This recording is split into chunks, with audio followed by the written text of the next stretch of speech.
You grew up in Bergen County. What was early childhood like for you? Early childhood was really beautiful. Not sheltered, but definitely like, we went to Disney every year. We had family dinners twice or three times a week. My parents went out on date nights. My brother and I had babysitters. We hung out together. We played video games. My parents did the best they could at any given point. We always had whatever we wanted. We weren't yearning for things. Definitely a middle-class upbringing. People around me had a lot more in different ways, mostly like a beach house or, a car when they turned 17 or other elements. We did not have that level, but we definitely were taken care of. We had everything we ever wanted. How I managed to throw all that away and shift over, I would say real talk is I was bullied, right? I was bullied by the jocks. I was outcast. I was labeled certain things, feminine, derogatory things because I liked style or I had feelings or, whatever it was at that time. And I can't pinpoint it because even through years of therapy, you don't know exactly where it started, exactly what happened. I remember a few times being really young and I would be ditched. So you'd be with a bunch of guys and you're on your BMX bikes, the dyno and all those other bikes that people had back in the 90s. Kids probably don't have a clue what that is now, but a child of the 80s in the 90s. And I remember riding to a park, everyone's there with their bikes. And then they're like, hey, we're going to do this later. I'm like, yeah, where are we going? They're like, oh. This show is sponsored by Open Recovery Addiction Help. Whether you're newly sober, in long-term sobriety, or even maybe looking to make a change in your life, Open Recovery offers 24/7 support right from your phone. It's anonymous and packed with tools to help you stay connected, stay accountable, and build the life you deserve. Download the Open Recovery Addiction Help app today and take the next step in your recovery journey. Yeah, meet us over here. And I'd be like, okay. Go home, eat dinner, or eat lunch, whatever it was. And then I'd show up and no one's there. And I'm like, what? And then I remember nights, a lot of nights when I was young, just crying alone in my bedroom, hiding it from everyone. My parents never knew. My brother never knew. I put on such a face and such a hard exterior and I was a fighter. So if you piss me off, I fight you, and that's it. We fought. I'd come home with bloody nose, chipped lips, everything. My mother was so worried. What happened? No, don't worry about it. Don't worry about it. I'm fine. And that carried on into my youth. And then I went to it was so bad to me. My circle of friends, and when I say circle, it was so different. My mother used to make the joke, friend of the week. And I would be sitting there in my room, alone, be like, I don't want it to be the friend of the week, Ma. I want it to be my friend. I don't want to be ditched on the bike. I don't want to be bullied by the bigger guys and the guys that could kick the shit out of me did. And then I'm coming home bruised and battered, not from a fight I won, but from a sucker punch or from something I was too coward to fight back because the person was so physically intimidating. And then what I did as I started to get older was I found that a lot of this group of friends that I kind of gravitated towards were going to Catholic school. Now, the first problem is Catholic school costs money. My father was a used car salesman. He always did well. We were fortunate because we had a 2-family house, which now looking back and understanding bills and real estate was really why we could afford to live there in a nice house. My mother was a court clerk. Yes, that's ironic. I know. Sorry, I just looked in camera, but that was ironic. Spoiler alert. Spoiler alert. And I remember, begging them, please send me to this school, St. Joseph's. Please, they're great in football. I'm an athlete. I play football. I wrestle. I play baseball. I will be an athlete. And I remember my father's like, all right, we'll think about it. And, there's a serious price tag at that time associated to it. And they're like, you know what? We're going to send you. You got good grades. You do good in school. You're an athlete. Go. So I was like, cool. I went. Well, let's just say the demons really came out this is the beginning. So what went from football, wrestling, baseball, year one as a freshman, I immediately, because I at the time also listened to hip hop music, thought myself a little bit of a, Eminem style individual, and started to gravitate toward that, the way I carried myself, my inflection, and it was complete BS, but I was doing it as a kid trying to find my identity. And as I was doing it, that was even worse because now I'm in an all-white Catholic school with big boys, like the big, the offensive lineman, the star quarterback, and all like, which I'm sure throughout America we all have seen and known. Mm-hmm. And I just got bullied even more. I remember getting jumped in the shower, which by the way really sucks because you're naked and getting kicked out of you and you're slipping on tiles and that sucks. So that was like step one to where I was like, wow, this is not good for me. I got to get out of here. So once that started, I started becoming the class clown. And all that I did in every class was I was the wise, and detention hour after detention hour after detention hour. It just kept building up. It built up to the point where by sophomore year, I was quitting sports. I was telling my father, I want to go to work. He's like, you're going to work the rest of your life. You have everything. What do you want to work for? I was like, no, I want the new Jordans. He's like, I just got you the new Jordans. I was like, no, but I want like money to buy my own Jordans and I want this. And he's like, all right, man, do what you got to do, but you're going to be working the rest of your life. So I got a job at a gas station pumping gas for cash money. I think it was $6 an hour. And there I got experienced into some things that I should have never been experienced for. My mentor of sorts was a 18, 19-year-old kid at the time. His father was a local town cop, so he had a lot of freedom. And what I learned to find very quickly was, why do all these people keep stopping by the gas station to see this guy? I didn't get it. And then one day he's like, hey, do me a favor. Can you give this to this guy? I got to go. And I was like, what? He's like, don't open it. Just give it to him. And he owes me some money. And that was my first drug deal. Didn't even realize it. I passed an envelope over, collected cash. Boom. At this point, I'm 13, 14 years old, whatever it was.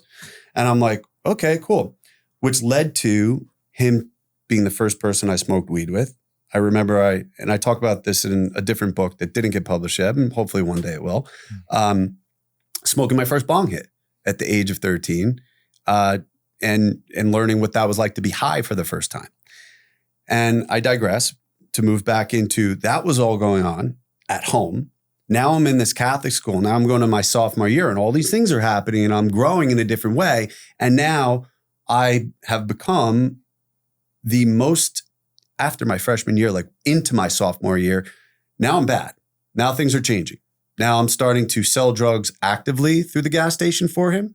I'm starting to find girls more. I'm starting to kind of grow up too quickly.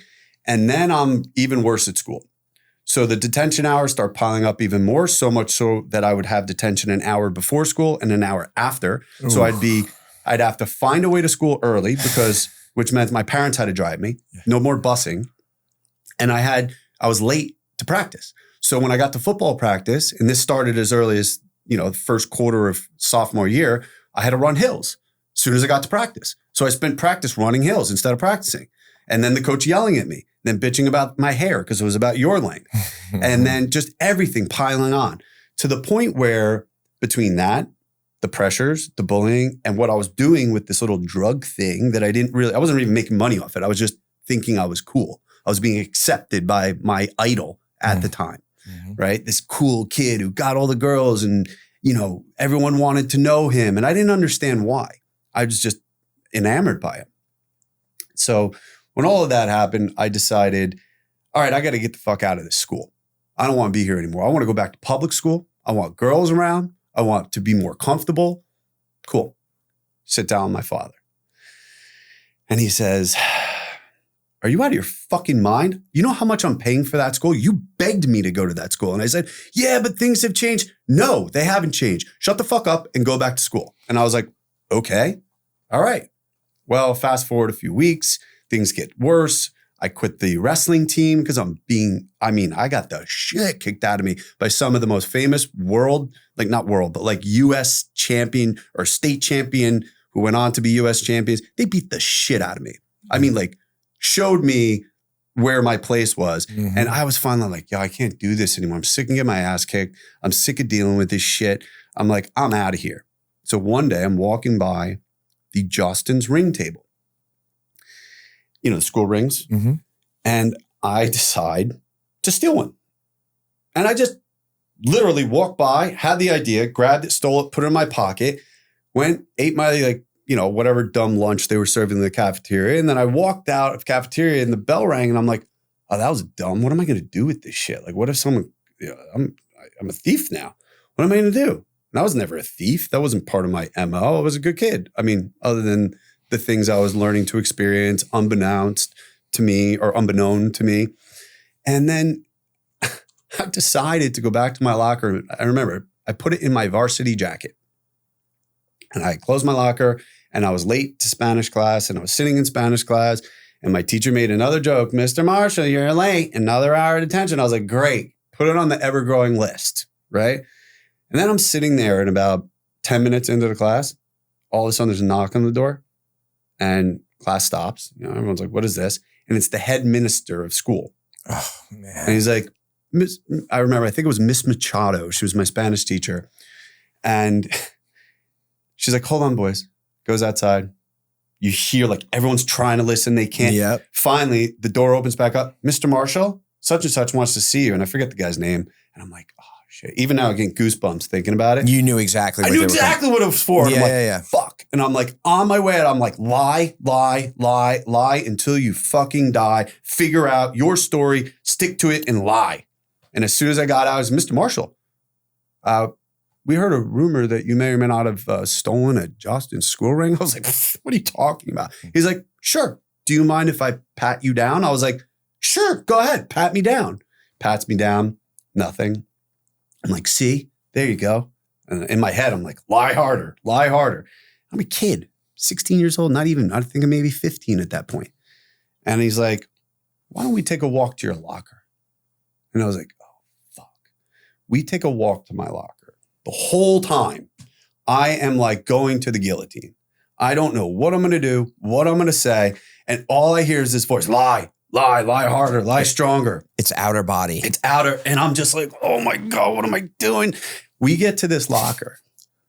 He opens this locker, or actually he had me open the locker. He goes, step aside, Mr. Marshall. And I was like, oh, fuck. He opens it. As soon as he goes in the varsity jacket, I'm like, my heart drops, everything. As soon as he picks it up, he goes, Mr. Marshall, how'd this get here? I go, how did that get there? Like I have this more elaborate lie. I'm like, it must have been X. And I blame some poor kid who was probably in my boat getting bullied by other people, or I bullied because he was the one. And I just create this elaborate story about this kid. So much so that he's like, all right, we'll investigate. Like, you damn sure should. You better do your job. My parents pay good money for this institution. They're like, but you're not going back to class. You're going to come to the principal's office. You're going to sit outside. And the principal was this guy, Mr. Skibbin. He was a hockey coach. He was a tough son of a bitch. And he sees me sitting outside his office like, Marshall, what the fuck did you do? Because now they talk to me like that because I'm such a badass and I'm always sitting in detention. And I was like, Skibbin, I didn't do it this time. I swear to God. So because I had always just worn my shit on my sleeve, now they're like, well, maybe he did it. And I was like, oh, yeah, maybe I didn't. Right? So, and like I sit there and I go through this story and I'm just sitting there in this chair outside the office thinking of how to strengthen it. I don't know. I'm a kid. I'm scared, right? So they don't let me go back. They call my parents. My parents come flying down, flipping out that they have to leave work to pick me up at school. What did I do? And I remember my mother who picked me up, poor thing. She drives me about a mile and a half from school. And then she pulls over on the side of the road. She stops and she looks at me. She goes, Nicholas, look me in the eye and tell me you did not do this. Because they know me too. I don't lie. Like that's my thing. I prior to that point, never lied. I fucking did it. Yeah, I did it. So all of a sudden I look at her and I gain all the muster I can. And I just look. I didn't. And it took everything and she believed me. And I was like, yeah. And that was like the beginning of the end for me. And from that point, They suspended me for 3 days while they investigated. I sat there playing video games, happy to be suspended from school, thinking I got away free. They're going to kick me out. I'm good. I get to go to the public school. And we walk in, we were invited back 3 days later. And my mother and father had to come. So they both had to take off work to come there at 8 o'clock in the morning and sit with not only the headmaster, the principal, but the head brother of the Franciscan brothers who ran the school. So now I know I'm like, oh, fuck, what did I do now? So I sit here and I'm sitting in this chair, one parent on each side, sitting in front of this brother in his robes. And I'm Catholic, so I got the Catholic guilt now. And then the hockey coach standing over them with like his hand there, and the other little wiry, skinny, whatever administrator who I always hated standing next to him, who's like peeving at me like Skinner, like, I got you now. And I was like, oh shit, maybe you do. And I'm sitting there, and the brother very kindly goes, listen, Mr. and Mrs. Marshall, we investigated everything. We really did. We talked to children. We did what we have to do. There's no way Nick didn't do this. And here's the thing. He's a Dean's List student, and he's only, his sophomore year. If we expel him, the rest of his career is ruined. He can't go to a good college. He will be in community college at best in XYZ. So here's what we're going to do. We're going to offer him the choice to leave school on his own accord, and we will bury the rest of this. And I was like, yeah. And I remember my father just smacked me. And then he was like, sorry, guys. And I was like, it just smacked the shit out of me in front of everyone. Yeah. And rightfully so, because I'm an idiot. Yeah. And I was like, oh, sorry. Yes, I repent, Father. I'm sorry. I didn't mean it. I just been having a tough time in the school, and I was acting out. And thank you for respecting my future, and so on and so forth. And everyone rises, shakes hands. Goodbye. Okay. I was like, so what do we do now? Like, am I done? They're like, no, you should finish the year out, because from optics, we only have a few months left. Finish it out and then leave, and don't come back. And I was like, okay. The car ride home was not fun. I was absolutely demolished verbally by both of them. I didn't know what I was going to do next. I was scared, but in the back of my head, I was like, oh, I won. I won this round. I got what I wanted. It's lying stuff. Maybe there's not something, I guess we'll see. Fast forward to a year later, I end up in public school in Westwood High School in New Jersey, which was the town I grew up in. And I play football. And from the start, I'm back to being the class clown wise ass, making enemies. I remember it was so bad. You may have been familiar with a gentleman by the name of JT Turner, offensive lineman for the New York Giants. He was our coach. I pissed him off so much, he chased me off the field into the locker room. Could you imagine? An ex-lineman, this little wise ass, now I'm 16. And now over the summer, I got really into drugs and selling and figuring out what I'm going to do and how I'm going to grow in that business, right? Because I treated it like a business at that age. But now I'm getting too much ego, too much false sense of power. And this guy, I'm mouthing off to this grown man, ex-NFL player, successful in every right in his life. Who is he to have to listen to me and my little snappy mouth? So he chased me off the field one day. And then it kind of got to okay, you be careful, because guess what? You may get smacked by him, and that's going to hurt. And that's going to be a problem. So fast forward to, I met a few kids, latchkey kids who came over from Passaic and Patterson, whose parents wanted a better life for them. And they live with cousins or other family members to try to help get them out of tough situations. And let's just say we became friends. I started learning other elements of the quote unquote drug trade. And then the minute I got my car, because my grandfather had given me a gift of a few $1,000s, and I used that to buy my first car. And I remember showing up in school that day, all happy, got my first car. And the kids that I was hanging out, oh shit, you got a car now? Yo, after school, we go in the city. And I was like, what? They're like, follow us. And that was my first real foray. Because prior to that, I didn't even like the way I got my drugs was like, I was, you know, it was like a dime bag here. It was like this little like swag. It was nothing. It was just like accidental small town drug consumption and sales, which really weren't sales. It was like flipping it. It was like, oh, I got this dime bag. Oh, if I put some oregano in it, now I could sell it to some other dumbwit kid for $20 and I get $10 profit and then I go do it again. But really, I'm cheating him. I'm cheating myself. I'm giving him shitty product. So that was something I had in the back of my head.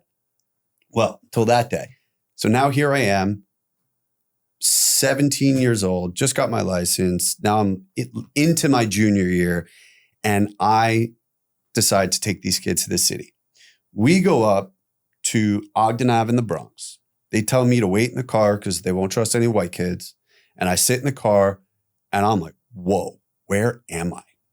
Like I'm on Ogden Ave in the Bronx in 1996, 95. Yeah, you shouldn't be there. I should not be there. Nope. Right? Like by any stretch of the imagination. And I'm sitting in my car on the driver's seat, no tinted windows, nothing. I'm getting looks. I'm getting this. I'm getting the dudes from the spot. Like, because, you know, back then, they were all watching. They were on the roofs. Yep. Right? Watching the spots, seeing who's coming, cops, this. And I'm sitting there. I'm like, oh, man, I'm so scared.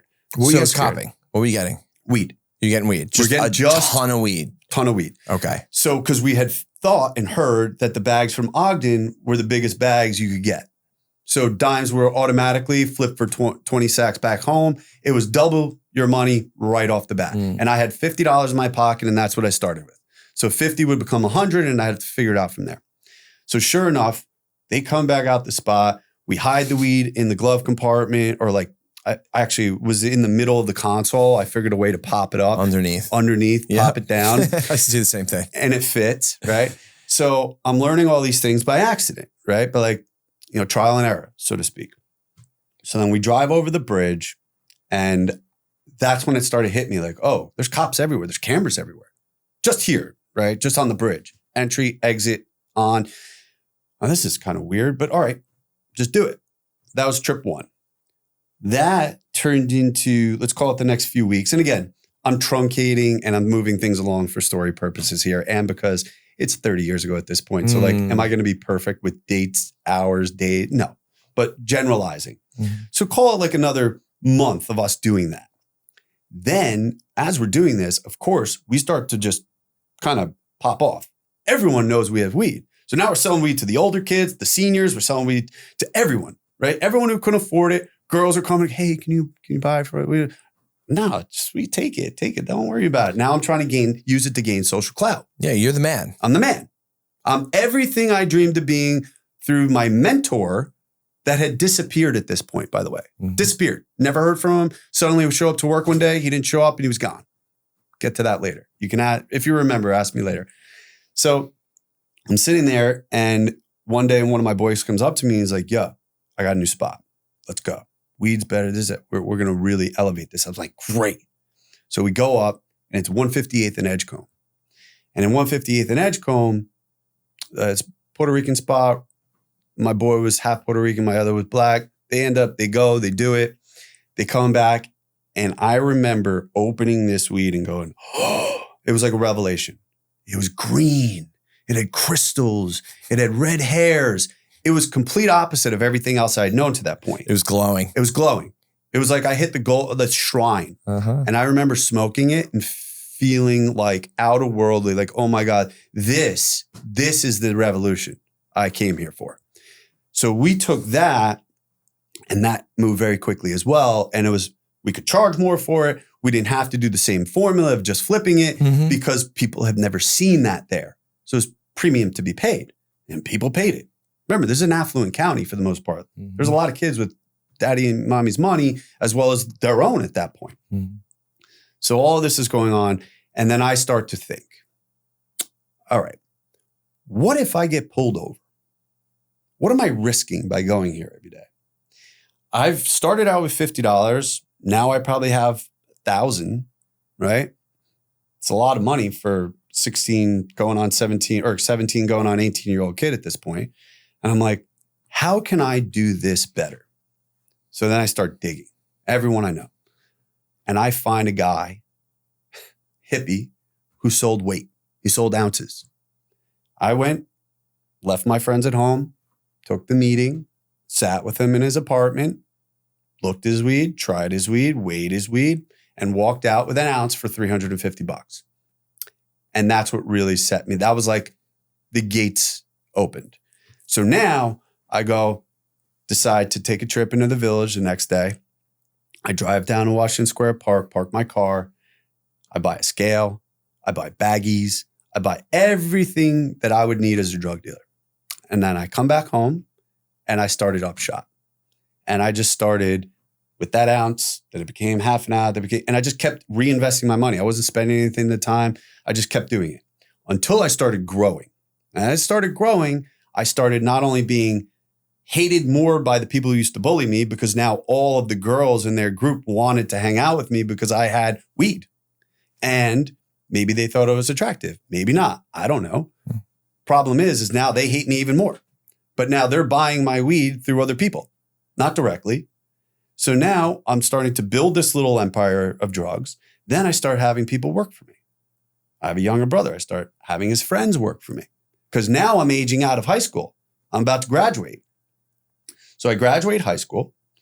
And mind you, I could just tell you my senior year, I was on what helped me with all this even more is my grades. I had finished everything except for gym and English by the end of my junior year. So I did a work study program. So I only went to school for 2 hours a day. Then I went and worked in an accountant's office for 2 hours a day. And then I had nothing but free time to sell drugs and hang out. And so you were a smart kid. Oh, always. You were a smart kid. You just weren't applying yourself for some time. At all. I would be the kid that I wouldn't do anything. I'd just take the test and score very high. Yeah. So I got to a point where I was looking for attention. It's kind of the same thing that you were going through. And I got good grades up until I started acting out. And then that kind of diverted me from, if it wasn't for sports, I wouldn't have went to college probably. Really? Because my grades sucked. Where'd you go to school? Albany. Where'd you go to sport? What sport? Football. I could see that. So, no, but that's the story, man. That's very common. And so, all right. So you graduate high school. So now I graduate high school. So get this. This is another kicker. This goes how fucking stupid I was. So not only am now making money, I'm risking shit. Cops in the neighborhood start paying attention to me.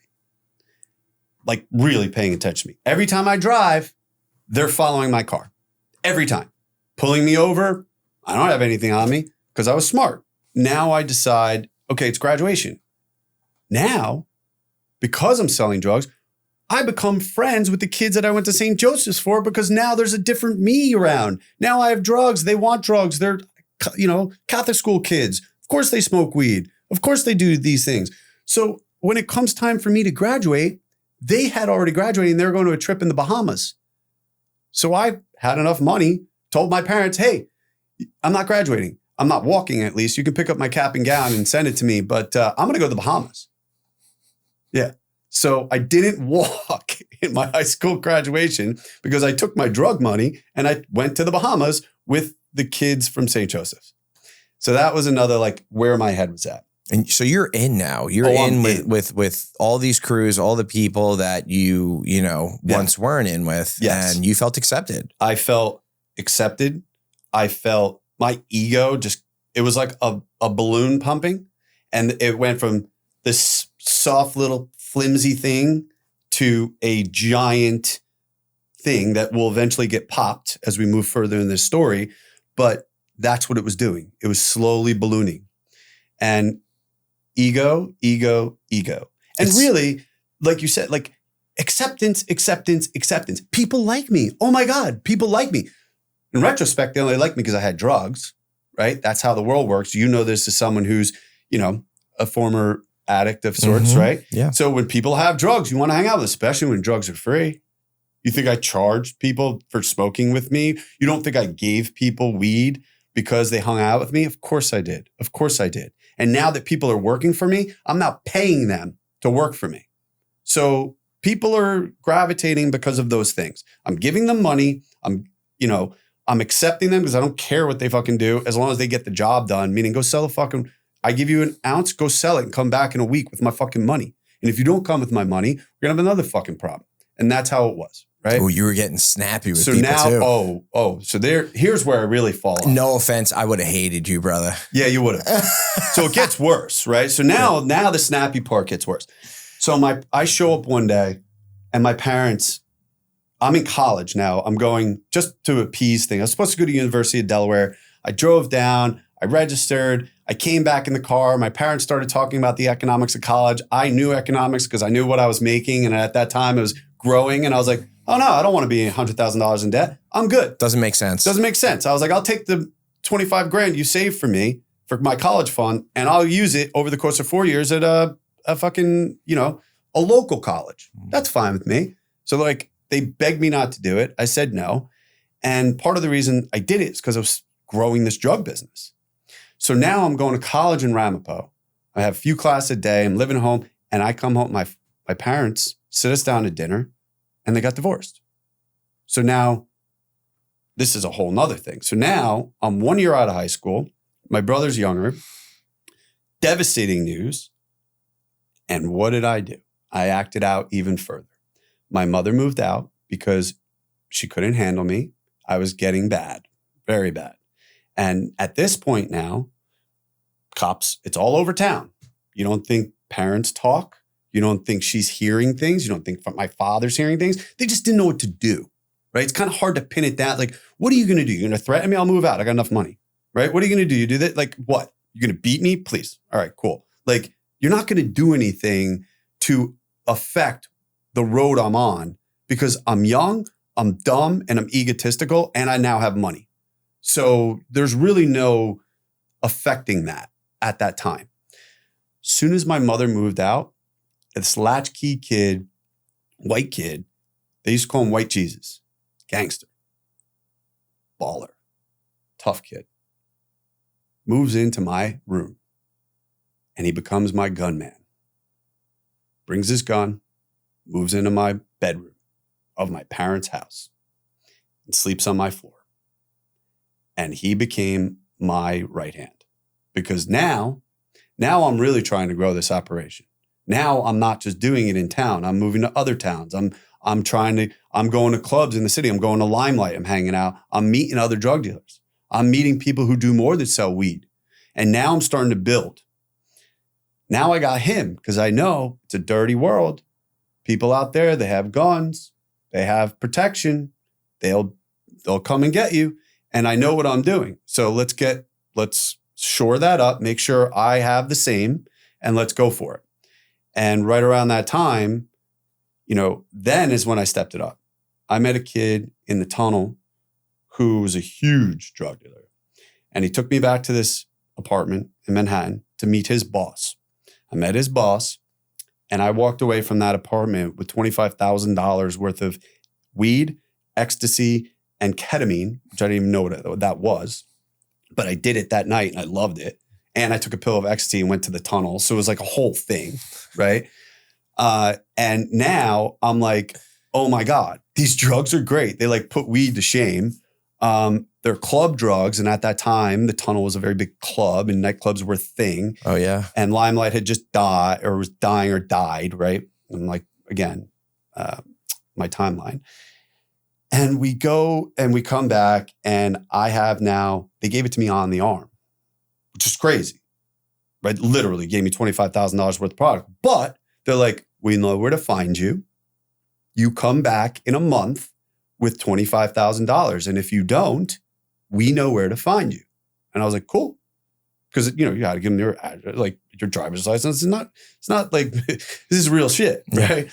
So I go back and I have my government. I start having all the kids come over that were working for me and I start bagging stuff up. You're going to give these away. You're going to do this. We're going to get people hooked on this. Like horrible. And that's what I did. Sorry to clap that again. And that's what I did. And now a cop's parked outside my house for his entire 8-hour shift. Because now suddenly this town that only had weed, suddenly people are getting arrested with ecstasy. So people talk. Things are ballooning. I'm spiraling. I sold drugs to a retired NFL player. Can't say who. I was going to ask who it was. Fuck. I can't. I wish I could. Well known? Yeah, very. What very team? well Can you known. say the team? I can't do it. All right. I can't do it. And you know why? Because my story is my story. Yep. I don't want to sell out other people. Yep. That is like, for me, it's something, I'm a man of my word. That's all I've ever had post-prison. I respect it. I don't lie anymore. I don't steal anymore. I look people in the eye and I'm fucking honest, whether they want to hear it or not. And some people think I'm a dick for that. And that's cool. But I will not sell other people down. No difference than you'll note in my book. I don't talk about the celebrities I've been around or the shit I've done with or without them or seen them do. It's not my place. And I will never sell that story so long as I live, because then I'm just a fucking sycophant trying to make money off someone else. Yeah, it's fraudulent. And that's fraudulent. That's not who I am. And I want to hear how you got to that place, because that's powerful to get to that place. Well, yes, we'll get to that in a moment. And I'll definitely speed this up. Yeah, no, you're good. You're good. So, Okay. all right. So you have the cops outside your house, 8-hour Yes. shifts. You're selling. You brought all of these new drugs now, more than weed, to your small town. Yes. People are getting caught. People also talk. Mhm. You have a gunman living at your house. What happens from there? My mother shows back up one day and starts to live in the basement. And my gunman calls me because now I was sleeping with a debutante in New York who all we did was do ketamine and ecstasy all day long because she was just a rich girl in the club scene and I was a drug dealer. We didn't have jobs. We were pathetic. We were disgusting drug addicts. And this is when everything started to fall apart. So I'm not minding my business. My people, friends, gunmen, everyone's stealing from me. I think I got 4 Movados stolen from me, and I just go buy a new one. And these are like $1,500 watches. I'm 17 years old. It's not a small number during that time. My crew alone stole 4 from me. I never found out who. I have an idea. I would just keep buying them, and that's why they would steal them, because they know that I had enough money, and I just go buy another one. And I took care of everything, and I gave them money. But that's never enough, right? Especially when I'm the one pretending to be Kingpin and I'm probably the weakest physical fighter gangster of the crew, right? I just had an attitude and I had a quick temper and I had an ego, right?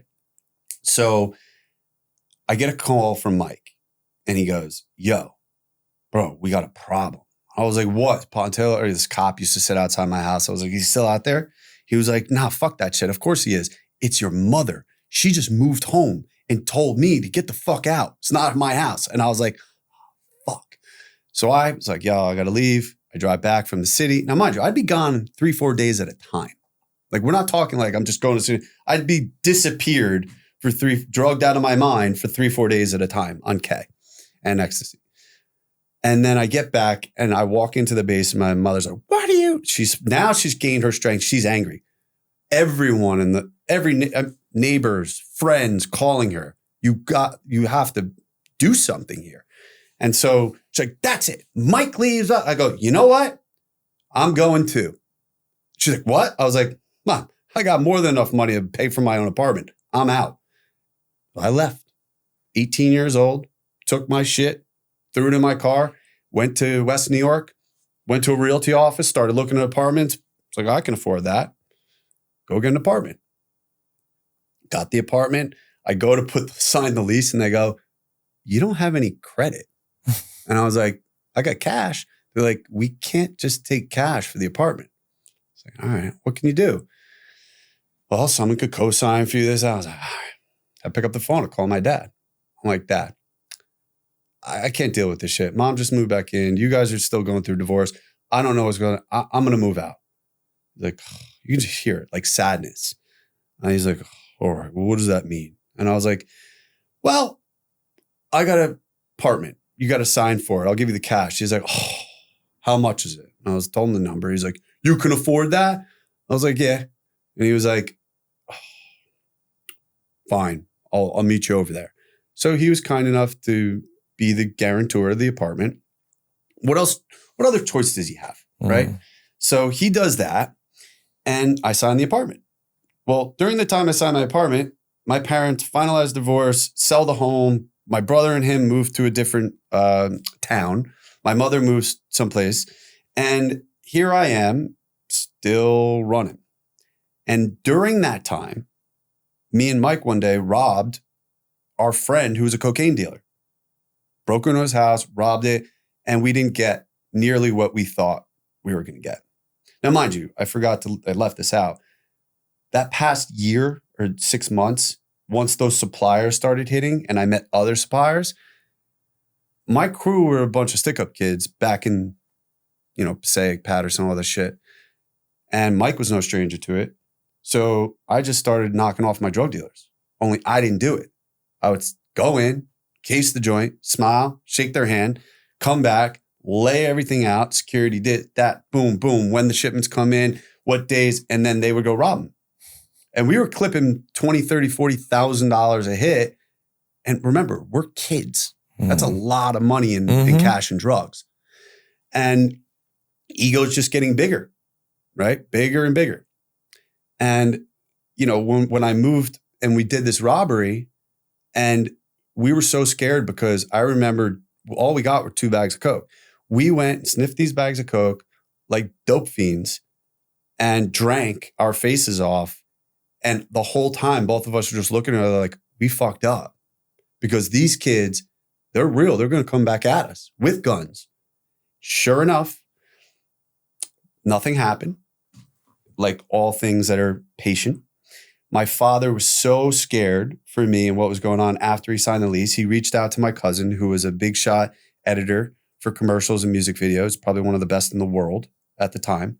Flying the Concorde, apartment in Paris, loft in New York, sick business in New York, a house in LA, like had everything I wanted. Calls him up and says, listen, he's off the deep end. I can't control him. I think you're the only one who'll get through to him. So sure enough, I get a phone call.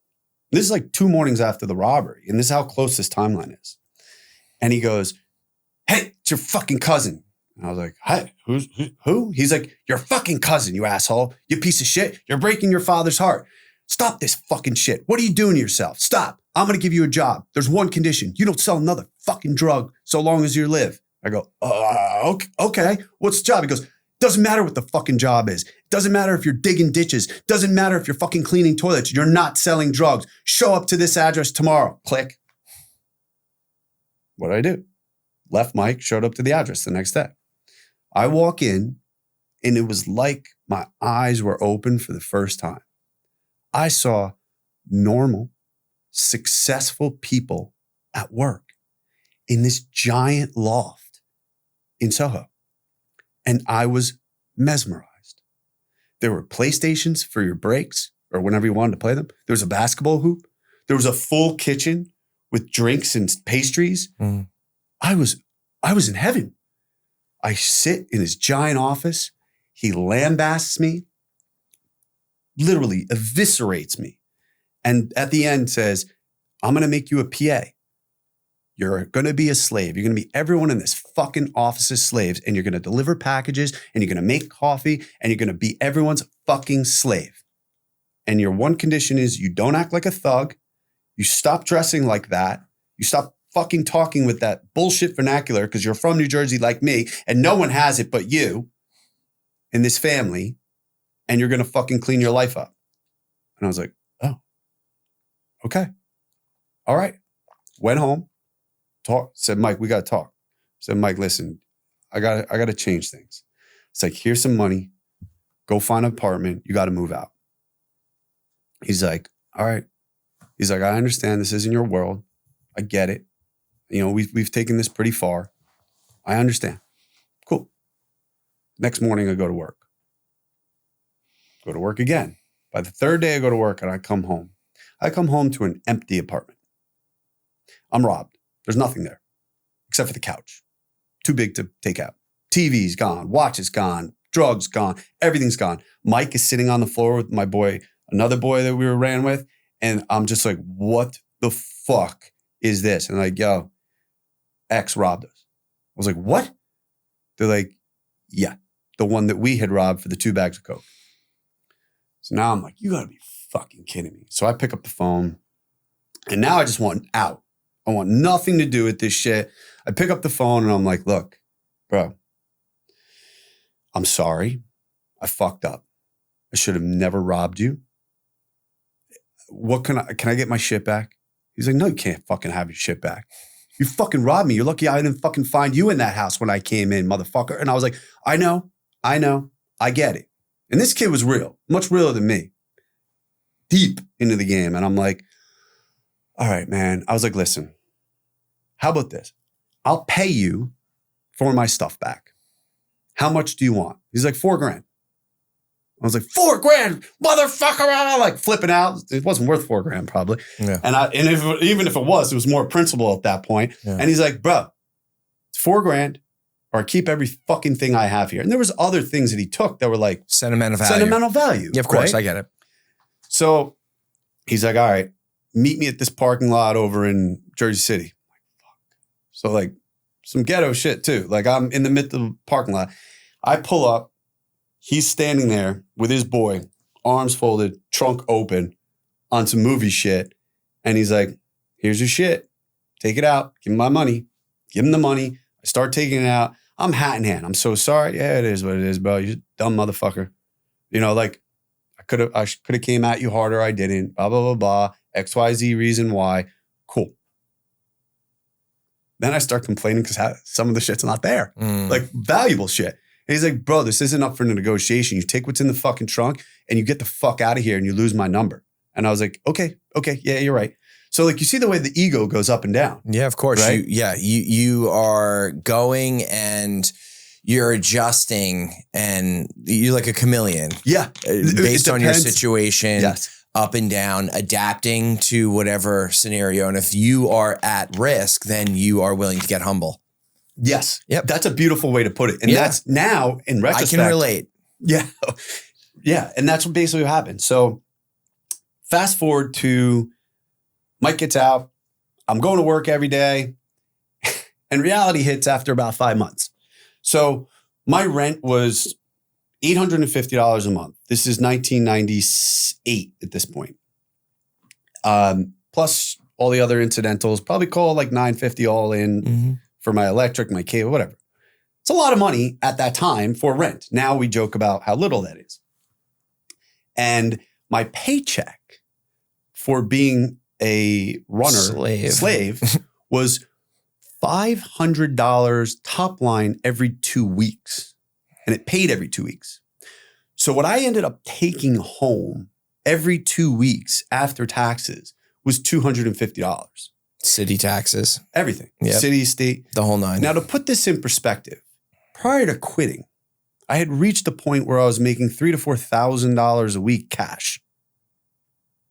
Yeah. Did I spend it all on dumb shit, bottles of clubs, paying people to do stuff, drugs, more drugs that I actually did, watches, clothes, shoes, sunglasses.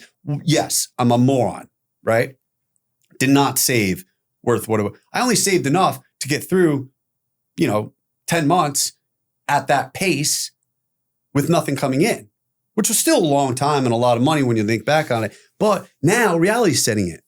I don't have money to pay for my apartment. I got no money. I'm broke. I got to break the lease. I got to lose security deposit. I got to do this. So now I start getting angry. And now I start hanging out with one of the kids. It was a runner too from Brooklyn. And I start vibing with him, like, yo, and my cousin notices it, and other people in the office notice it, and suddenly everything's changed. Mr. Goody Two Shoes becoming Mr. Asshole again, and I get fired. I stand outside yelling, threatening my cousin's life. I'll kill you. I'll have my people down here fuck you up. Like horrible shit. Yeah. In the middle of Soho, I'm doing this dumb shit. Go home, realize I'm losing my apartment. At this point, I break down. I'm like crying on the floor, don't know what to do. Like, I can't sell this shit. I'm worthless, completely worthless. And I call my father. I'm like, hey, Dad. He's like, you got fired? I was like, oh, you heard about it? He's like, what do you mean? You don't think I heard about it? You don't think that my father lays into me? You're ruining your life. You're ruining everything. Didn't I give you enough chances? Blah, blah, blah. I'm like, yeah, you did. And I'm sorry. I don't know what I'm going to do, Dad. And he goes, I'll call you back. So he calls my cousin. My other cousin, was Also had struggles with drugs, dealing, other things, in and out of jail over the years. No job, was a cook, good cook, but he never could really focus on anything. And all of a sudden I see his number call and he goes, "Hey, asshole, you're fucking killing your father. You're breaking his heart. You stupid motherfucker. Now listen, I have an extra bedroom in my apartment in grandma's house. Come be with your fucking family and we'll fix this shit and grow the fuck up." And I'm like, okay, I'll be there. Packed the car, what was left, went to the, gave him some extra money to break the lease. Like, I think it was $500 in addition that I had, did it.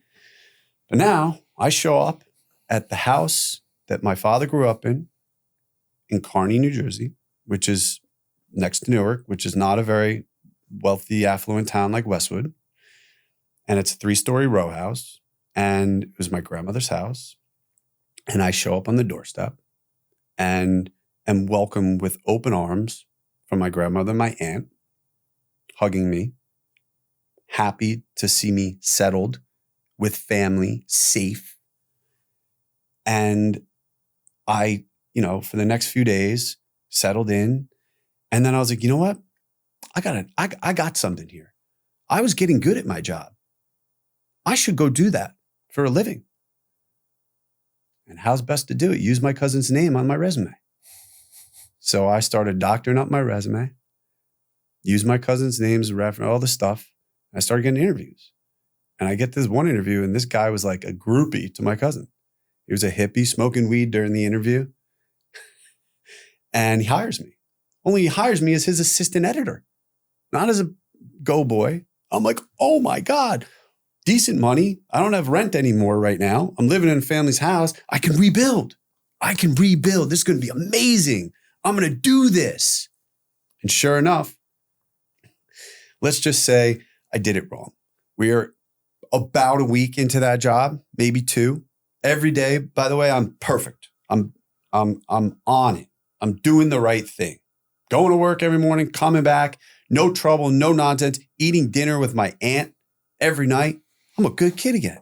Oh my God, it's amazing. Till I get a phone call. I'll never forget this phone call. I'm sitting at a desk, editing, trying to teach myself how to edit a Madonna music video. Taking all these frames, pulling them, learning the hard way. Phone rings and it's one of my old cronies. Pick it up. I was like, what's up? He's like, yo, X. I was just at X's house last night. And I'm using X's not to reveal a name. Mm-hmm. Yo, he had $100,000 worth of cash and drugs just sitting there. He doesn't even have a burner. He doesn't have nobody. Just all that right there. Sure enough, the light bulb hits. And I'm like, really? Really? All right, let's do it. Let's call a crew. We call everyone. We go up to this place like dumb motherfuckers. No mask, no gun, no. We walk into a house party to this mansion. Sorry, keep tapping. And we walk in and one of these girls hugs my boy and feels the burner in his waist belt and her eyes drop. She's like, you guys shouldn't be here. You're not really invited here. This is, all of a sudden the kid comes out. He's like, yo, this is my parents' house. Like, I didn't invite you guys. And we're like, yeah, fuck, not me. My other crew, like, yeah, fuck that. We didn't even mean to be here. We're out. We're leaving. We get back in the car. And my ego now is so bad, I start flipping out. I'm like, what the fuck was that? Why didn't we just take him? They're like, you dumb motherfucker. You pussy. And this is when it set everything off. Pussy, being bullied. All the childhood shit. So now my crew, the people that I think respect me, are now telling me the truth. You are a pussy. You've never fired a gun. You've never duct taped someone. You've never pistol whipped someone. You've never robbed someone. You've never done any fucking thing we've done for you. You've just given us money. You haven't been there for it. You don't know what the fuck you're doing. You're a fucking pussy, pussy, pussy, pussy, the whole ride home. The rest of it's silence. Drop everyone off. Anger just building in me. Finally, I drop Mike off. Mike looks at me. He knows I've been silent ever since this big blow up, like 40 minutes at this point. And he looks at me, and with all the humility, he looks at me and humanity. And he says, Nick, please don't do this. You're not built for this world. Like, just stop. Go back and just work. And I was like, yeah, fuck you. I'm good. He's like, listen, please don't do this. And I was like, all right, get out. He got out. First phone call I made to some other people I knew. By the next day, I had masks, guns, 2 cohorts, and a plan. And that next night, we instituted the plan. We broke into this home. We held people at gunpoint. We robbed the home. And we got away with it. And it was nowhere near the money we thought. Nowhere near. And it was so scary that when I returned home, I dropped everyone off. And I walked up to my cousin's apartment, and he wasn't there. And he was the one I would like talk to and tell, like, I fucked up. I just did this. I don't know why I did it. I don't know what got over me. I don't know why. And instead, I opened a lick from the drug deal, entire lick, poured it out, put it in the microwave, and I sniffed the whole fucking thing. What happened when you went there with those? You went there by yourself or with 2 guys? Okay, so you go in and you how many people were in the house? 7. 7 people, and you held them all at gunpoint. And we moved them from one room into a bathroom, and then took all their phones, threw their phones away, and left them in the bathroom while another one of us, the person with the gun held them in the bathroom. And then you guys went into the house, and there was cash, jewelry. Took all the cash, all the drugs, didn't touch any jewelry, didn't touch anything from the house. It was strictly for the drugs, right? We weren't even that savvy that we thought we were robbers. We were literally just the drugs. And in my dumb head, I thought the worst, I didn't know it was illegal. That's number one. I honestly didn't know it was illegal to rob a drug dealer. I thought this is part of the game. Worst case, he's going to come at me. I've had that happen before. It's part of the game. What I didn't realize, and what I would come to realize, is the gravity of what I did. I had no idea. I had no fucking idea. I was that stupid, that sheltered from understanding like legal issues and charges, to where I woke up that next morning and there was nothing left on the plate. It was all gone, just a straw. And it was like 11:30 in the morning. I was so I thought I had died. I probably should have died, right? It's a ridiculous amount of drugs. And I look at my phone, and not only is it my boss flipping out, everyone, like, I'd been diligent. I'd been to work every day. Suddenly I disappeared. It's 11:30 in the morning. I show up at work out of my mind, and I sit down at my desk, and a strange number calls me. Bergen County. And I see it, and I go, and like the fears start. Don't pick it up. Next call, 5 minutes later, my brother. Pick up. Hey, what's up? What the fuck did you do? What do you mean, what the fuck did I do? There's fucking 2 Bergen County detectives at Dad's house. What the fuck did you do? And I was like, just don't tell them where I live, Chris. Don't tell them where I live. And just, that's it. Just don't tell them where I live. Hung up the phone. So now I'm on the run. So now I'm out here on the run. I leave work. My boss is like, what the fuck you mean you're leaving? You just got here. I'm like, listen, bro, I don't know what to tell you, but I gotta leave, right? I'm out of here. And I fucking left, right? The insanity, dude. Yeah, no, it's a fucking retarded, so right? You bounce. So I bounce. I run home. My cousin's home. Hey, what's going on? What are you doing? I was like, bro, this is what I did. I don't know what to do. He's like, whoa, hold on. You can't leave. Just stay here. Well, no one knows where you live. Just fucking stay here. Do not answer your phone. He's like, we'll think this out. Maybe we'll talk to an attorney. We don't know yet. Just don't do anything. I was like, no. Pick up the phone. Hello. Is this Mr. Nick Marshall? I was like, yes. Who's this? Well, this is Bergen County. We'd like to speak to you about an incident that happened in X last night, and we want you to come to the police station. And I was like, about what? They're like, well, we feel we have some information that you can help us beat the case. And I was like, yeah, I'll come up there. No problem. I hang up. My cousin goes, what? Did you just agree to go up to the police? I was like, listen, bro, they don't have anything. There's no gun. I had a mask and gloves on. Like, we didn't get caught in the act. Like, I'm good. He's like, you are the dumbest criminal I've ever met in my fucking life. He goes, do not go. And I was like, no, I'm good. I'll go. He goes, all right, whatever. I go up. I sit outside the lobby. They call me in. I meet the detectives. I have calm conversation. I give them my bullshit timeline where I was. I had already built that alibi in.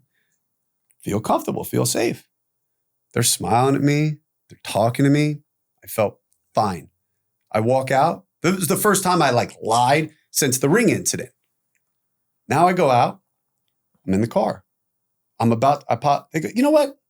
Would you mind if we just searched your car? I had nothing. I go, absolutely. Pop the trunk, I popped the trunk, and there was a field hockey stick that we used to use in certain fashion at times.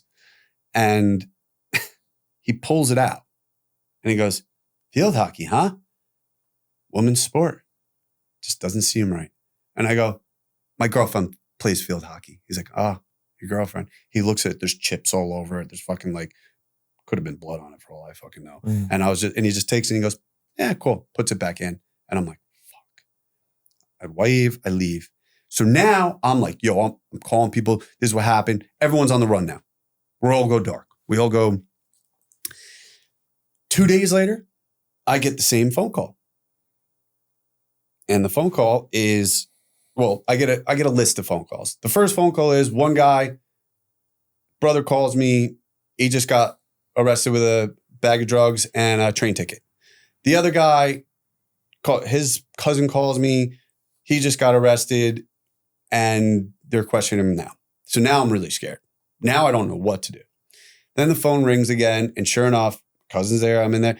And I pick up like an asshole. And these cops go, hey, Mr. Marshall, looks like everything you told us was true. We just have one more issue to discuss with you. And then you're good to go. I was like, really? I was like, yeah, of course. Where do you want to meet me? They're like, well, we don't know where you are. So where should we meet you? Oh. And I go, I was like, how about we go? This is where I get even fucking dumber. As if I wasn't dumb enough this whole time. I go, I'm 20 years old.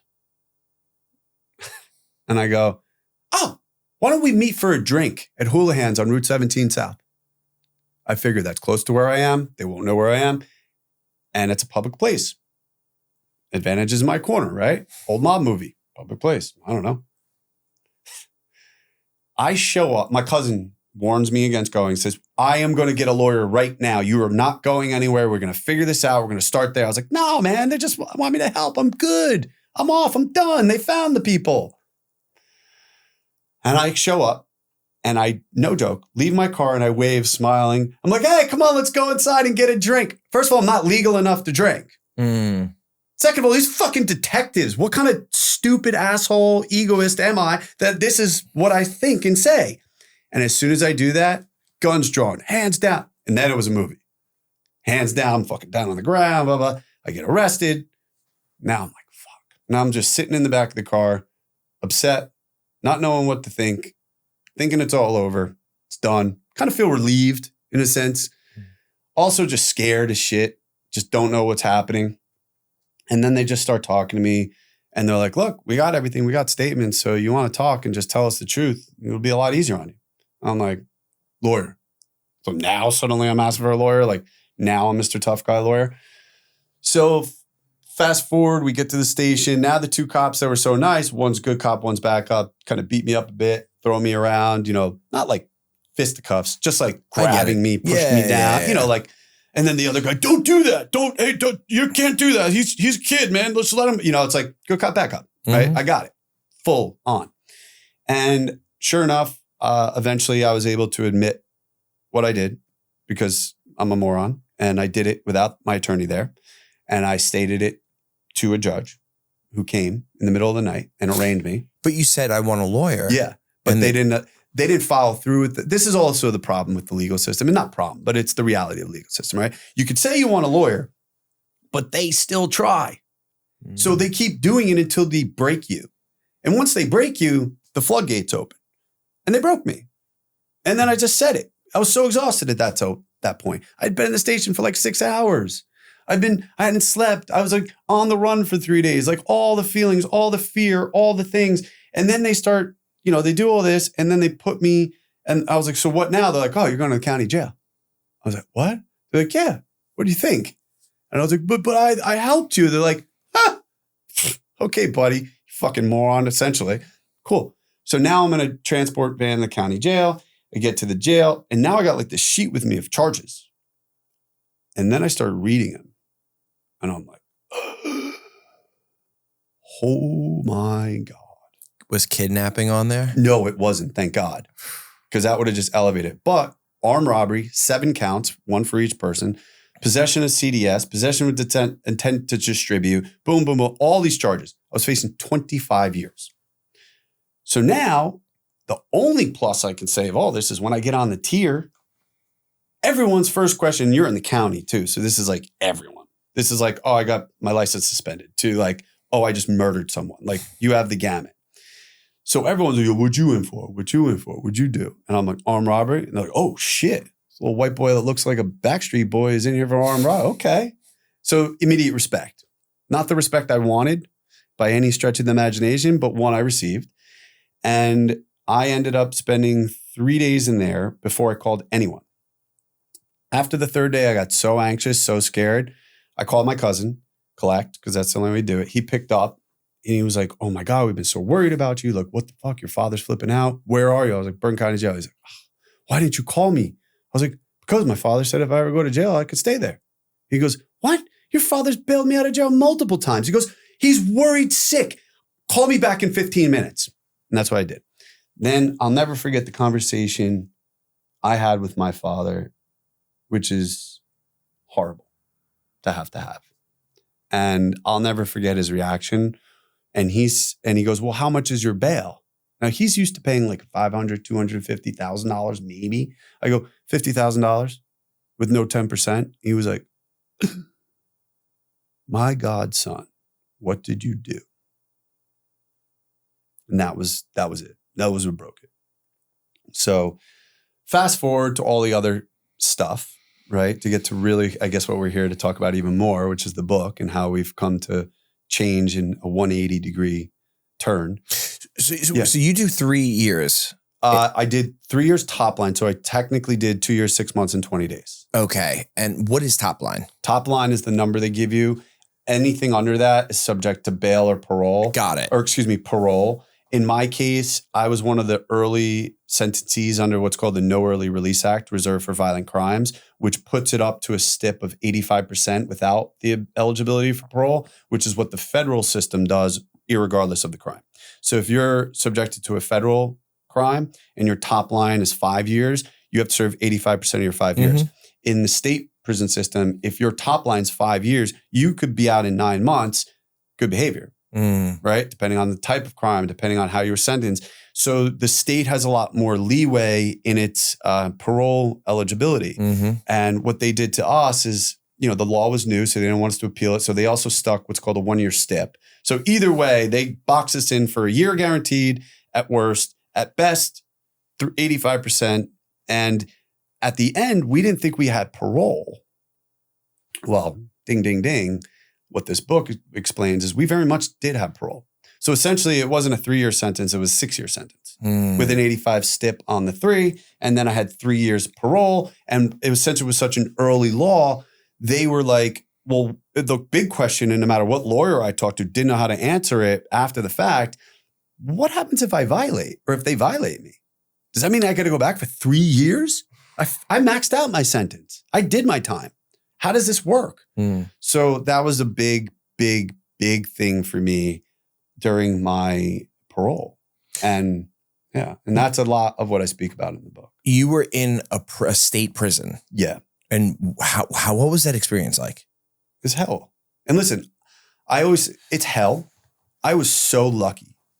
My co-defendant went to a prison called Bordentown, which I'm trying to shop and write a series about because it's Rikers for youth prison in Jersey. They do things different. 16 to 28, no matter what your crime, 3 prisons you can go to. And you get a chance. If you're that bad at any one of them, they'll ship you to the adult prisons, which is basically like you have one thing that doesn't happen in the youth prisons. You don't get raped. You get jumped, you get beat, you get stabbed. All those things are daily occurrences, but you don't get raped. You go to the raw way, chances are you're going to get raped. Were you ever tested? Yes. Ironically, a few times. I was also very lucky because all my friends were Black and Spanish growing up for the most part. I don't believe in racism. And unfortunately, in prison is a very racist environment. And when I didn't sit with the white kids day one, that set the tone for me. It pissed them off because why didn't I sit with quote unquote my people? And I couldn't sit with the Black kids because you just can't. You're white. You're not sitting at a Black table because it's either Bloods, Crips, God bodies. For the most part, everyone's affiliated in some respect or just by race. And if you're not affiliated, and I happened to sell drugs to a Spanish gang on the street, and I met one of their people, kind of got to talking, verified it, and I was protected by a Spanish gang. Got it. What was the craziest thing you saw in prison? Craziest thing I saw was I guess, transitioning man who had a attitude, and we were cleaning up lunch or dinner. We were in the county jail, and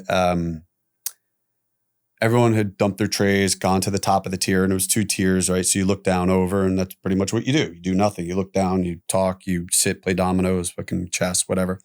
Watch Jerry Springer, fucking whatever. And we were clear, and I happened to be on the top of the tier, and there's a few other people just kind of standing around. And this individual who was most likely transitioning, as I look back, I didn't know what that was then, but now I do, had a mop, and it was his time to clean the tier. And there was one guy on the tier that everyone stayed away from. He was absolutely crazy. His eyes were crazy. He was built like a brick shit house, tats everywhere. No one wanted to be anywhere near this guy. And he was finishing his dinner, still seated. Everyone else was gone. So, man, whatever he or she at that point, I don't want to offend anyone, may have been, where his process was sweeping, mopping,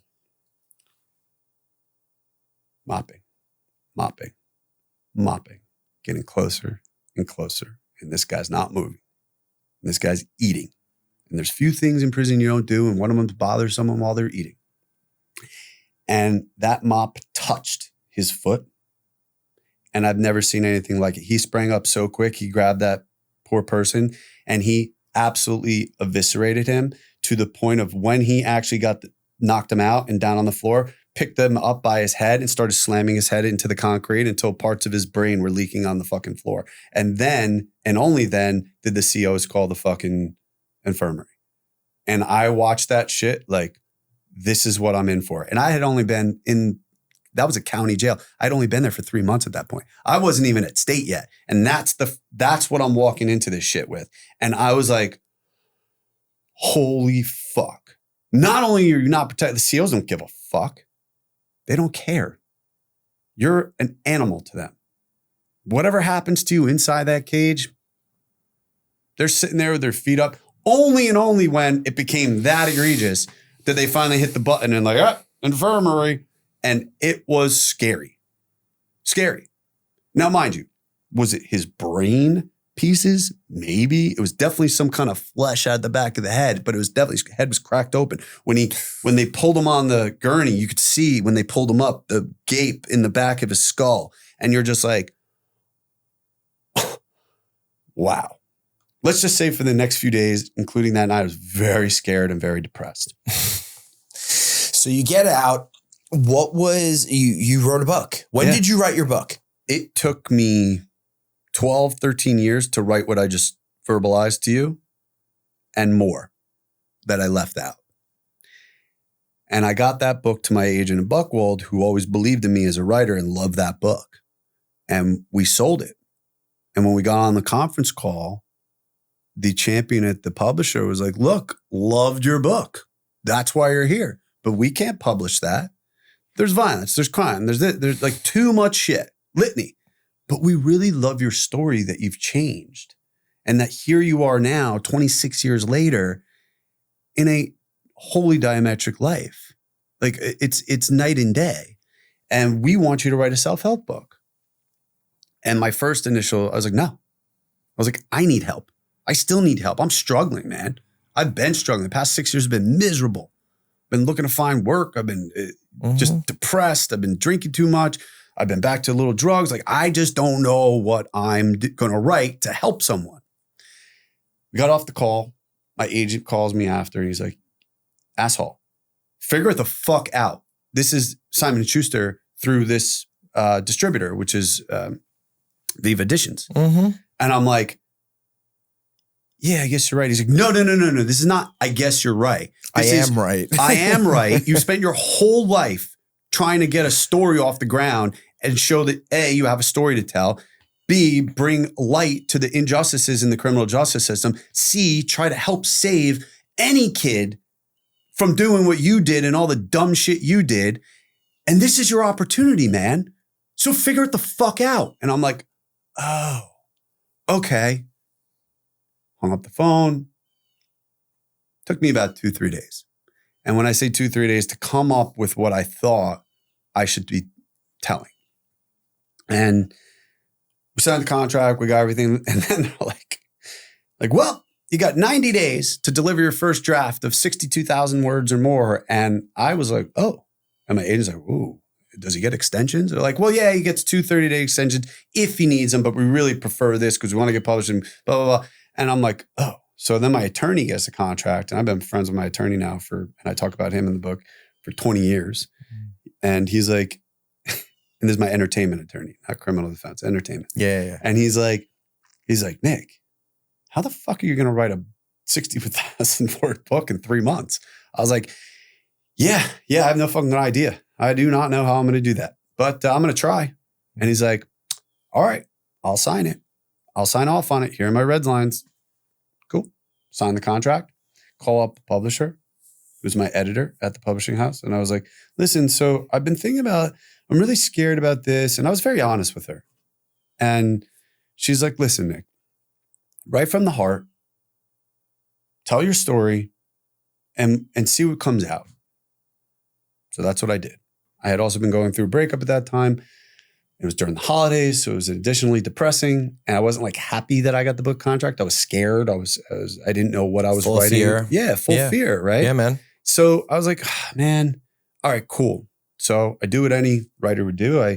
Or what my process is, I take a walk. One day I'm out on the park, I take a jog, I take my notepad, I sit in silence, I look at the trees, I take notes, I smoke some weed, try it from that vantage point. And then I just start, wow. Well, when I think about it, why not just write about the struggles I've faced since being released? That can relate to a lot of people. I mean, millions of Americans are affected by this. And also, aside from that, like my mental health, my addiction struggles, and the obstacles that I was presented and what I had to do and how to persevere, those are all relatable subjects to a majority of Americans, right? Or not just Americans, humans worldwide, right? So I did what my process entails, and I went to the liquor store. I got a bottle of wine. I had my notes, and for the next 31 days, I had 31 bottles of wine, probably a few shots of whiskey, a few cigarettes here and there, paced my apartment, took walks in between, and spent anywhere from 8 to 15 hours a day at my computer. And I served up 93,000 words of I didn't know. And I delivered it after way early. It was 31 days from January 1st.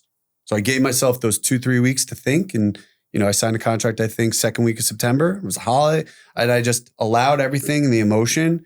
And I think it helped that I was going through a breakup.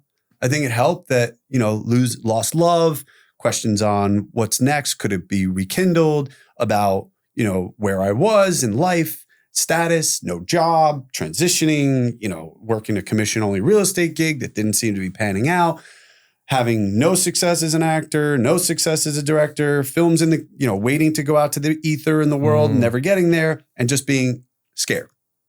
And it helped fuel me, helped figure it out. I waited 2 weeks. She calls me. She goes, Nick, this isn't what I asked for, but this is a book. And I was like, cool. All right, there we go. And then we spent the next few months editing it, and here we are. That's amazing. A year later. You, from what you described, your childhood, who you were, your personality, even talking to you before this interview, just before, you're not that person. No. You're very humble now. Yeah. There's no ego. None. A lot of people struggle with that. What did you do to gain the awareness to know that you actually had an ego? And what tools have you implemented to pull yourself away from the ego and practice humility moving forward? Great question. When I got my job in nightlife, and you'll read about it in the book, and I went from being a bartender, and where I'm from in New York and coming up as an actor, as a writer, and being in New York, having friends who are successful attorneys, doctors, finance being a big one, right? Ego. I always had nothing. I was a bartender, struggling paycheck to paycheck, but I was happy because I was working towards a goal and I'd fleshed all the shit from my past, brushed it off. It's time to move forward. When I got that nightlife job, it took, once I got big in it and control and realized that, holy shit, I'm back to 17, 18, 19 years old again. Everyone wants to be my friend. Everyone wants to hang out with me. Everyone's giving me free shit. Everyone's inviting me to every place. Why? I only found out why when I decided to leave nightlife. When I decided to say, I'm 40, I've been a failure. This isn't a success to me. This is a job in a very vapid world. And I've seen it now and I'm disgusted by it. And I want to change. I want to be an artist again. Not that I wasn't, I lost my sense of self. I lost my identity. So that was the ego check. To go, that was all bullshit. People only wanted me because I had access, I provided them access to arguably the hottest club in the world at the time. So that's what took my ego back out of the equation. And I've always struggled with the ego, as you see, the whole story. The difference now is when you write as honestly as I have in this book, I'm like, oh, the book, and it's not there. Yeah. It will be soon, though, a few weeks. When you're as honest as I've been in this book, ego's gone. Humility has taken the step forward. And humility, I believe, will take me a lot farther. Now, mind you, is there something to have confidence? Confidence is good. Of course. Right? I have a lot of confidence, but I don't have ego that I had. And that's also, I meditate daily. I've been in therapy for a few years. That's helped. I've stopped doing hard drugs. That's helped because you lose sense of self when you start to do that shit. And yeah, man, it's just, and like realizing really what you want, what's important. Mother time's ticking. I'm 46 now. I make a joke to everyone like that. It only took me 46 years to finally have a success, but it's true. Nothing else in my life have I ever felt I was successful at. Even if on the outside world, seemingly I was. And no matter how hard those times were, inside, in the pain I always approached the world with the ego. So they only knew the ego. Oh, he's dick. Oh, he's the... Yeah, because I'm hiding how fucking hurt and miserable I am and how pathetic I am because I have to. Because otherwise, you won't like me or respect me. Or respect me, more importantly, than like, because as I said, a lot of people think I'm a dick. You said pathetic about yourself, but I get it. You're talking about the bad side of yourself at that time. Yes. Where did you learn to give yourself grace, or do you give yourself grace? I don't give myself enough grace. Because a lot of people, including myself, I'm very hard on myself. Yes. And that is not a good way to live either. No, it's not. My therapist and I talk about this. She's like, you should be proud. I'm like, I'm not fucking proud. I didn't do anything to be proud. She's like, no, but the way you handle that problem, you would have done that earlier. And I was like, yeah, so it's not enough. Why? Because I truly want to be the best version of myself. I truly want to rub that off on others. This whole experience now, from this conversation to everyone I'm having about this, and going to be having moving forward, and may or may not do my own podcast. I'm kind of leaning towards it, starting to put the elements together for it. It's all about positivity, perseverance, and hard work. No one ever handed me a fucking thing. And if they did, it's because I worked for it or I angled for it. It wasn't just handed to me. Mm-hmm. And I think that is so important and quite honestly, lost on us as a society where we could pick up a phone and do something to make money where that doesn't involve real work in most respects. Like we used to have to come up and work hard at jobs we didn't want to have, get paid menial, horrible salaries, maybe take 2 jobs just to be able to afford the rent. Nowadays, the youth that's come up, they don't have these same problems. They look at them, they feel entitled to certain things, entitled to this, entitled to that. It's like, for what? You didn't do anything. You were just born. Yeah, you were born in America, which is a land of opportunity. It's not the land of you deserve. Yeah, right? I get it. I mean, listen, I would say given the world and you know, I would say entitlement has a whole new meaning today than it did 20, 30 years ago. Given technology, Yes. given how easily things are accessible, and we didn't have that, you know, growing up. It wasn't as easily accessible, but I get what you're saying. What piece of advice would you give to the parent who's listening right now who has a child who they may think is being bullied at school? Oh, wow. That's where you went with that. Okay, interesting. Where'd you think I was going to go with that? If they saw them going down the road I was going on. Okay, so Which is 2 different things. It is. Right? So I'll answer the first one because I have, you know, such sympathy for these kids who can't escape. I think about these kids can't escape bullying because it's on their phone. Yeah. It follows them home to the dinner table, to the couch at night while they're trying to watch television with their family. This is so hurtful, so horrible. Why? Why are we doing this to one another? Why are we tearing one another down constantly in the current state of our world? Why? We don't have to.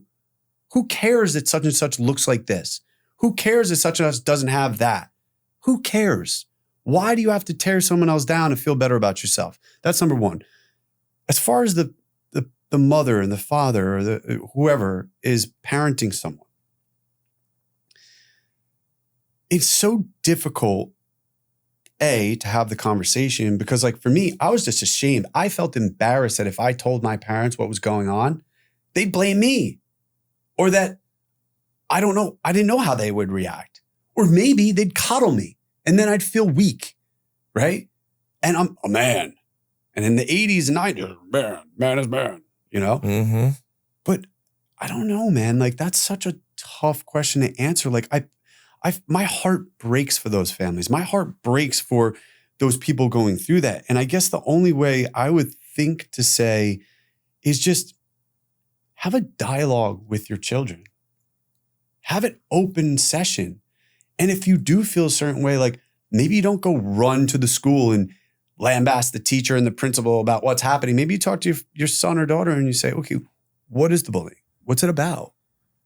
You know, like I have one of my best friends who I reconnected with that I grew up with. And I now am, you know, fake uncle to his daughters. And they're 12 and 15, I believe, older. And one was being bullied. And he was telling me about it. I was like, all right, let's talk to her. And I was like, hey, just so you know, they're only doing that because what they were about her height or this girl's beautiful. She could be a model if she wanted to. But all these other kids are, because she's not a cool girl, she's smart, she's good at school, and they bully her because she's not a quote unquote cool girl. They're just jealous of something that she has that they don't. Mm-hmm. And that's really what bullying comes down to, jealousy. And when you think about that, that's a sad human trait. It's like, why are we jealous, right? Like, I get it. Relationships can form jealousies when you're in love with someone and that person doesn't love you anymore or wants to move on with someone or does something that hurts you. I get where the root comes from in some respects. Mm-hmm. But what I don't understand is like how we do that to one another. Like, why? And like kids, especially, kids are, you know, they're impressionable, man. Like by the way, I'll circle back this great time. The guy that I told you, guess where he disappeared to? The gas station guy? Yep. Where? Armed robbery. prison stint.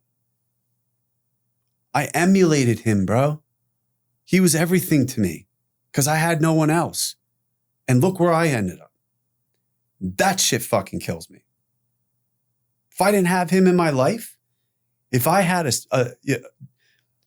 if I did it differently, I wouldn't be sitting in this chair. As much as it's great to be sitting in this chair and trying to, talk light on this and see where this goes, I don't want to be here in that regard. That's not where I wanted to be. And like, when I look back to my 13-year-old version and all the other things that happened to me that I won't talk about now, all of those things help shape who I am now. And most notably him, because I looked up to him and I knew what he was doing, even though I didn't know what he was doing. And I knew what I was becoming because it gave me power. It gave me respect. It gave me friends. And in reality, it gave me nothing except for what I went through. So that was and as far as the criminality aspect of that question, I think my parents did everything they could do. Believe me, like, I was bad. I was kicking holes. I was angry. That's the other thing. I was angry. So angry. Punching everything, beating everything, kicking everything. Inanimate objects. Aside from because I was being bullied. So of course I beat up things that couldn't fight back. And then the things that would fight back, I'd fight. Let's go. That I felt I could beat or tie or lose to not as badly. Right? But that's the thing, man. So I don't know the advice to get. All I say is, like, have more dialogue with your children.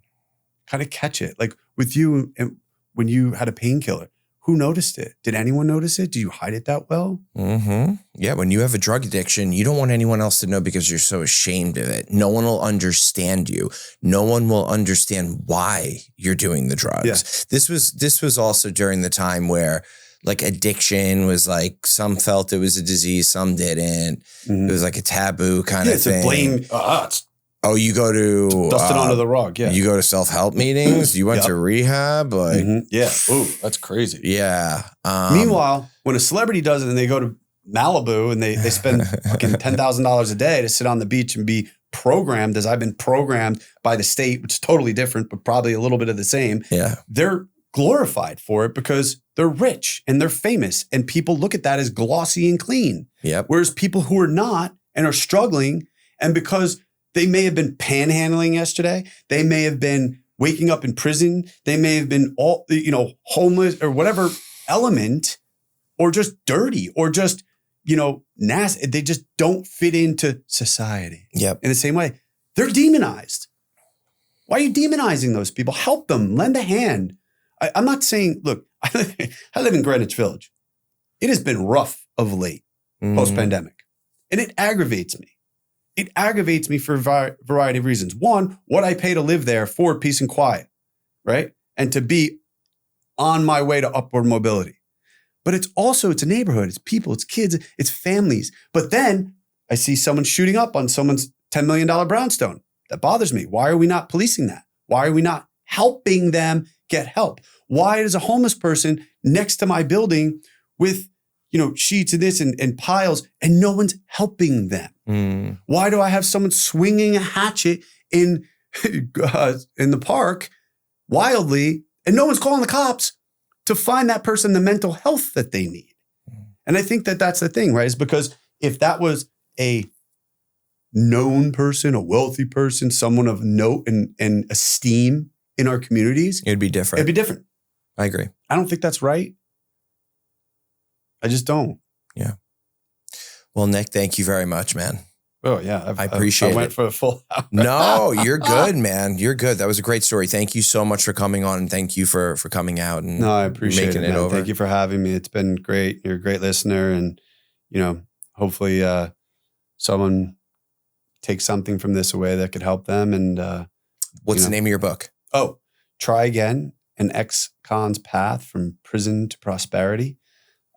Still working on the prosperity part, but the journey's on its way, and it's available at Amazon right now. Send me the link and I'll put it in. That'd be great. And everyone can find it in the description. Yeah, that'd be great. Cool, man. So cool. Thank you again, brother. Thank you so much. Appreciate it.